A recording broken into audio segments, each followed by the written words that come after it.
What is up, guys, and welcome to another episode of Q&A where I take your questions from Twitter and YouTube and answer them here on this show in video format. And this week, we got a lot of questions. I believe I'm going to answer, 12 of these? So I'm just going to jump right into it. And the first question is from Trey Harding, who says, because of the inconsistency at the third wide receiver spot, does any other wide receiver we have deserve it more than Higgins right now after what he showed? Here's the thing with the third wide receiver spot. The more the Browns use Kareem Hunt in that dual shotgun look, which I liked a lot, that means that we're going to see less from the third wide receiver because it's just math. You have to take off somebody off the field in order to do that. And honestly, I think that I like the ideal of being able to use Kareem Hunt as kind of a hybrid third wide receiver slash fullback slash low-key tight end because he stays in the block a lot slash lead blocker is more effective than having Hollywood Higgins out there on most downs.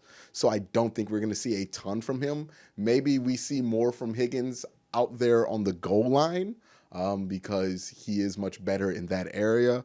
But with the verticality of the Browns offense and with the refusal to kind of adjust the scheme for somebody like Rashard Higgins, it doesn't seem like he really has a use being used heavy in the base offense. So I think we're probably just going to see a lot more Kareem Hunt, again, being that hybrid kind of player there, serving as that third wide receiver a lot more. And then you'll get, contributions here and there, probably in the red zone from Rashard Higgins. But good question. Next question comes from OMA, and they say, where do the Browns go from here? Win one game at a time. If they win in Pittsburgh, they win this game on Thursday, they can make things interesting. If they win against the Dolphins, they can start to make things interesting when they go to Pittsburgh. If they win to Pittsburgh, in Pittsburgh, then things are going to get extremely interesting. That means the Browns would have made up their two games that they're back right now with the Steelers because they have the two head-to-heads. That would mean the Browns are 3-0 in division. And that would mean that the Browns would probably be in the wild card picture, maybe in, if not seventh, at 6-6, because it looks like it's shaking out like that. I don't think the Bills are going to win a ton more games this season.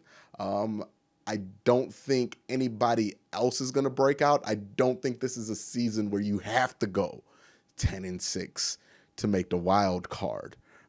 So yes, the Steelers, if you win that game in Pittsburgh and you win the game against Pittsburgh on Thursday night and you win the game at home against the Dolphins, then it starts to get really interesting. So again, one game at a time, just win. And, until it gets to the last few weeks of the season and we're at that point, it's not even worth really stressing about the wild card picture or the division. It's just win every week and see where you are at the end of the season. And that's probably the best way to go about the season. Next question comes from the kid from Cleveland who says, do you think it ever occurred to Freddie to train up Sheldon Richardson to play fullback in short yardage, goal line situations like yesterday? Sheldon would make a hell of a hole. Yeah, I just don't think Sheldon Richardson would want to do that. And, I think that's got to be something that player has to want to do. And I don't think it should be somebody who's a pivotal starter. I think maybe Devereaux Lawrence would make more sense in that role. But, there are a lot of teams that struggle to score at the goal line in the NFL. There's a reason why not every team puts a defensive tackle or something at fullback. Now, I'm not going to sit here and act like I know the football reason for that, but I'm going to say it's not common. I mean, the Pittsburgh Steelers have quietly had worse red zone success than the Cleveland Browns have this season. And, I don't see them popping out the defensive tackle there to kind of solve things. So I think there might be something to that not being the simple solution that people think it is. and maybe that factors into it. And I think, it is a completely different position. If fullback is not something that you can just have somebody go back there and run. And with the Browns' issues also this season with being lined up and procedural penalties, adding another variable to that, I just don't have faith in. And also, if we want Freddie Kitchens to keep it simple, putting a defensive player as a lead blocker is like the antithesis of that. So I can't sit here and yell at Freddie Kitchens every week for not keeping it simple, but then advocate for him to do something as elaborate as that. So again, good question, but that's just my take on it. The next question is from Marquise, who says, although winning out is possible, how do you feel about the Ravens and Steelers away game to pan out? Tomlin just coached his butt off, and LJ is looking like a potential MVP candidate. Oh, yes, it's going to be hard if the Browns win out. Like, it's going to be something that's historic if they can do it. So it's going to take an historic effort to do it. Now, Mike Tomlin has proven to have really good games as a head coach, really bad games as a head coach. That kind of changes on a game-to-game basis. With Baltimore, you beat them on the road, but they weren't playing as well on both sides of the ball as they are now. So beating them at home would take a really great effort. I don't think the Browns team that played last Sunday is going to beat the Ravens, but, it's a week-to-week game. Maybe by the time we get to week 16, if the Browns are rattling off these wins, not predicting that, but if the Browns are rattling off these wins, maybe they're at a point to where they're playing at a level, much like last year, to where they could beat a team like that. And, with it being a home game for the Browns against the Ravens that week, who knows what Browns team and what Ravens team are going to walk in to that game. It's so far down the line. So, I don't feel great about it at this moment, but, it's a week-to-week game, and, I might feel different about it after Thursday or after next Sunday. These things change real quick in the NFL. The Steelers 2 weeks ago barely beat the Dolphins on Monday Night Football. Nobody could be lower on the Steelers, and now they've had 2 quality wins in a row, and they look pretty good now. The Ravens almost lost to the Cincinnati Bengals before they went on their run, and they beat the Seattle Seahawks, and they beat the Patriots, and now everybody feels good about them. 2 weeks makes a world of difference. So, these things change on a moment's notice in the NFL. So let's see what Browns team walks into week 16. Let's see what Ravens team walks into week 16. Next question comes from Billy Moss, who says, can the Browns beat a Steelers defense who creates multiple turnovers every game? Yes, they can. And this isn't the first. I would give the Browns credit here. The turnover-free games that they had the last 2 are against 2 of the tougher defenses to do it against that they've played. They had the 3 turnovers in New England, which were unfortunate, obviously. But then they had the Denver game and they had the Bills game. Both teams kind of known for getting turnovers, very good pass defenses, and Baker was able to play better. So you would hope Baker can play better. You would hope you'll be able to run the ball with success, and that Nick Chubb is not going to fumble the ball twice. But yeah, there's a clear pathway for the Browns to win here, and I don't think it's as narrow as it was against New England. So I think the Browns definitely have a shot here. The next question is from Scuba Steve, who says, "What do you think is happening behind the scenes with Higgins and Callaway?" Man, I don't know. But I am looking forward to reading the book that comes out about this season, because there must be something going on behind the scenes. With Callaway, I think Callaway's just – it's been the same story with Antonio Callaway since 2 years ago. He shows up to training camp this season where he has a lot to prove, out of shape. Then he gets suspended for 4 games because he can't stay clean. Then – once he comes back from that 4-game suspension, the dude does not know the playbook. And he admitted that he did not know the playbook. And, it's the coaching staff's fault because they put him at a different position. But, he should probably know the playbook. It's like how many, and I think this week what the reports have been that he's came late to practices and came late to meetings and he just hasn't been on time. At some point, we're going to have to expect Antonio Callaway to be a professional football player.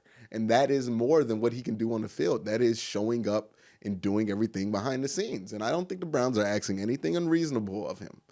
I don't think the Browns are asking anything ridiculous. So, Antonio Callaway has to be an adult, has to do what he has to do if he wants to stay in the league and stay on his team. And, I don't really have the excuses for him. As far as Rashard Higgins, he doesn't seem like the kind of guy to run into those issues, but I have no idea if those are the issues that he's running into. I have no read on what's happening with Rashard Higgins, but with Callaway, since his past history, you kind of have a read on it, but it could be anything. And it could be some weird Freddie Kitchens thing. I have no idea at this point. The next question is from the Catster. It says, what do you think about the Dolphins being able to win games with a not very talented roster? Is Brian Flores the reason they've looked better recently? Some numbers would indicate that. They are the least penalized team in the NFL. I think, the year before in Miami, they did like a culture reset. And then this year they did a full reset and they traded a lot of guys out of there. They felt like were bad for the culture and did not want to be there. And I think that has its benefit because it makes it easier for the people in the locker room to buy into what the coach is saying. And I think that's what you have in Miami.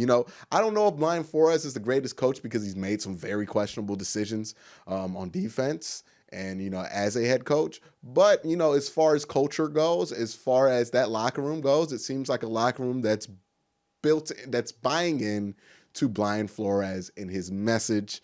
And, they're able to generate confidence from that and they're able to play well and win some games. It's the exact opposite thing that Hugh Jackson had, right? Hugh Jackson could not win games because he didn't have talent, but he made all the excuses in the world and he didn't focus on the things that could win him games. And I think, Brian Flores is proving, Hugh Jackson wrong in that way. So, yeah, hats off to Brian Flores. I don't know if he's the next great head coach, but, I think the Dolphins, while they got a lot of criticism for trading everybody that they did the right thing for their young head coach because they gave him a locker room that's going to buy into what he's doing. And I think that goes a long way.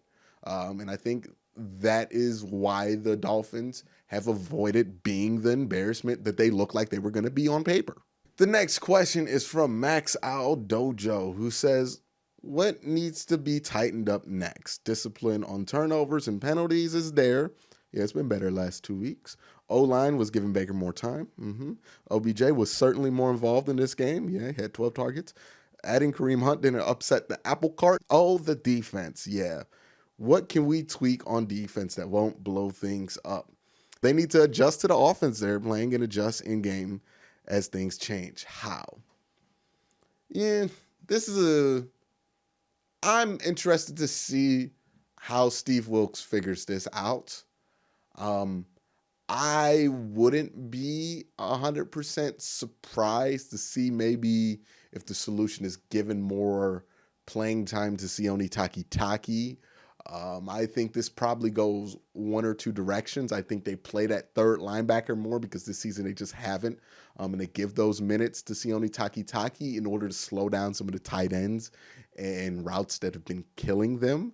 Or I think they go with less linebackers and, play guys like TJ Carey and Terrence Mitchell on the field with Greedy, with Denzel Ward, with, both free safeties so they can, try to clamp down on some of these issues in the secondary that have been popping up.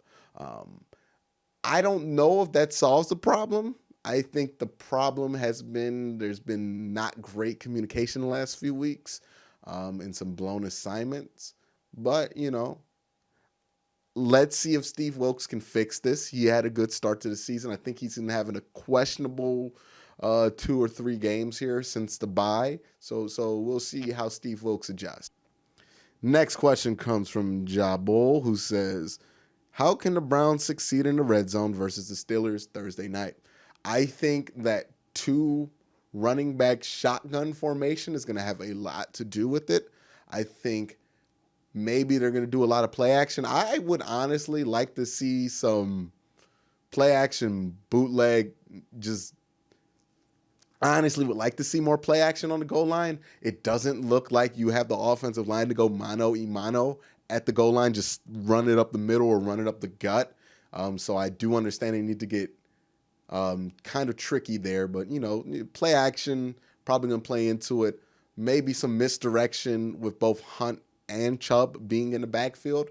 I think when it comes to the run game, I trust Freddie to get just a little bit more creative than I trust him in the pass game because he's proven to be better with that.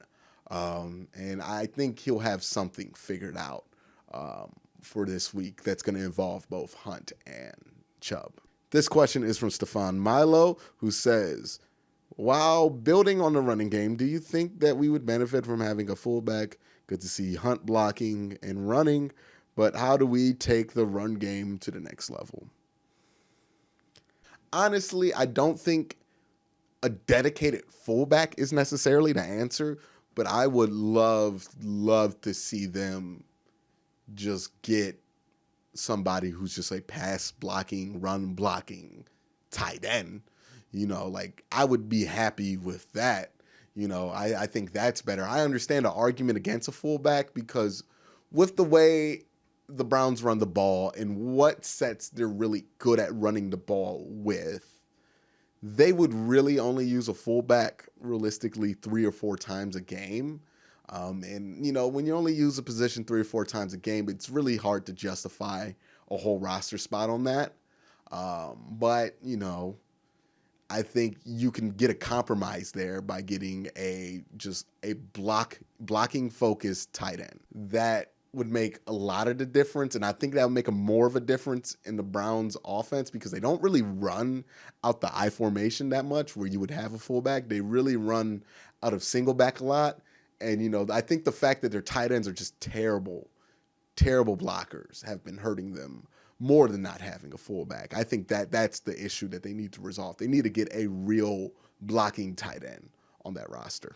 The next question comes from Kyle McGuire, who says, what are the Browns' real chances of making the playoffs? 10% right now? They beat Pittsburgh on Thursday night. I think that jumped to 5. They beat Miami. It jumped to like 17.